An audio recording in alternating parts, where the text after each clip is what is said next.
მეურნეობის სამინისტროს შეპესე საქართველოს მელიორაცია გორის მუნიციპალიტეტში მერეთის თემის სოფლების სარწყავი წყლით უზრუნველსაყოფად საირიგაციო სისტემის მოწყობის პროექტს ახორციელებს.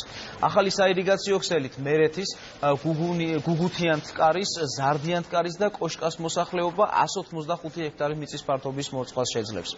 სამუშაოები 2017 წლის აგვისტოსთვის დასრულდება.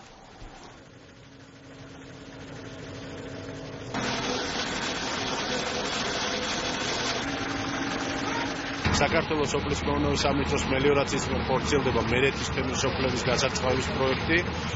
შედეგად მოეწყობა 2 კილომეტრიანი არხი, აშენდება 4 სატომბი სადგური და გასარწყავდება 185 ჰექტარი ტერიტორია. ის 200 ჰექტარი დაახლოებით სოფელ მერეთის იყო ურწყავი.